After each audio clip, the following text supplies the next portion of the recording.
Hello and welcome to RoughCut. I'm Kaveree Bamzai, your reviewer for the week and for all the weeks ahead. This week, I don't know what to say. It's Bhoot Bangla. It's come from Priyadarshan and Akshay Kumar, a team that we love so much and we have loved so much through Hera Pheri and Bhool Bhulaiyaa. And it comes almost 2 decades after their most successful pairing, I think, in the horror genre, which was Bhool Bhulaiyaa.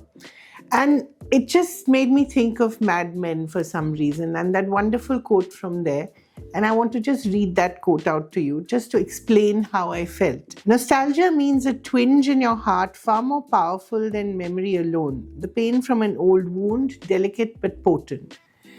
And this really is what I felt. I felt the pain of watching this movie, which has not one but three Akshay Kumars. It has one Akshay Kumar in the present, one Akshay Kumar in the past, and another Akshay Kumar, which I can't spoil, but no great surprise when he actually enters the scene. It has the same cast of characters, including the wonderful late Asrani, and it's a pity to see him wasted in this film.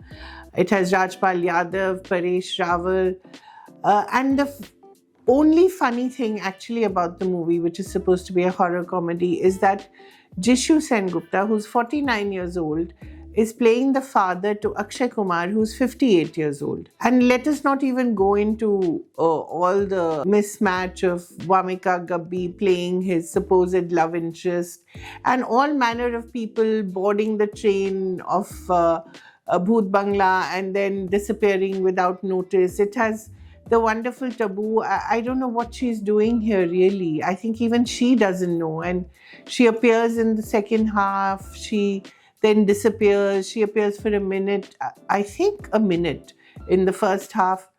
It's such a waste of talent. And I can understand that Akshay Kumar has had an underwhelming couple of years or so. But just to sort of exploit a wonderful memory and a wonderful movie like Bhool Bhulaiyaa, which I think even now, if you speak to anyone, any child who'd watched it or any adult who'd watched it, will never forget the Manjulika episode and just so many gags out there, including this wonderful credit song, which they've tried to recreate again. But it just made me feel so bad, and it literally pained me to sit through it. And I could see around me as well people trying very hard to like it and to enjoy it, but I'd much rather just go back home and watch Bhool Bhulaiyaa on streaming or watch Hera Pheri on streaming. And what really worries me is that there's going to be another Hera Pheri from the same duo. So I don't know how much they're going to exploit and murder our memories and, murder whatever little love we had for them. So it's really such a disappointment. Please don't waste your time watching Bhoot Bangla. As I said, you're better off just sticking to re-watching the old classics with the both of them. And the second thing I want to talk about today is Euphoria. I think people of a certain generation, young people of a certain generation, really loved the first two seasons, and it created these huge stars: Sydney Sweeney, Jacob Elordi, and of course Zendaya.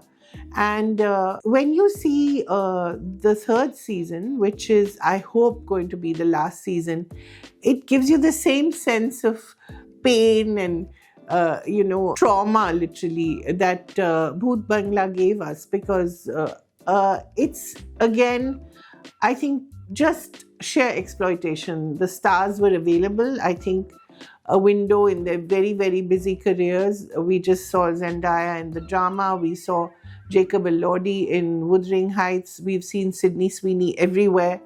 And they decided to do the third season.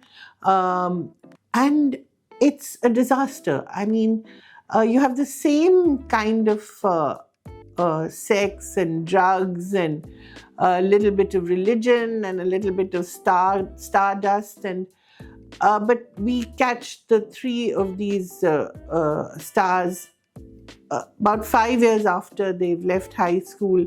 And there's really not much that's changed except that Elordi has become meaner. He's engaged to Sydney Sweeney's character, who's become even shallower than she was.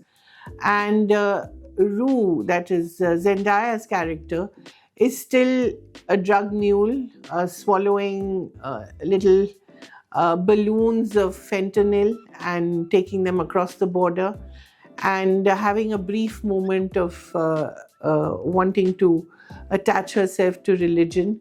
There's a couple of interesting characters, including Sharon Stone and Colman Domingo, but the really outstanding character is that of Alamo, who plays this king of, I cannot actually say it out loud, but it's a series. It's a series of nightclubs which he says are fully nude and always lewd. And there's some startling moments there. I've only watched the first episode. That's the only one that's available. But that was the only stunning moment for me in the entire 1 hour episode. It doesn't look like it's going to get better, but I guess those who love these three characters, and there are many out there, will maybe just enjoy it, or just maybe rue the fact that Rue has been reduced to this. I, for one, would much rather watch the first 2 seasons, or just go out there and watch the movies that these three people make. And they make some interesting choices, even though you may not always agree with them. So really, for me, what is there to watch this week? Not Bhoot Bangla for sure. Maybe Euphoria season 3. But otherwise, I think you're much better off rewatching something from the past. So, see you next week.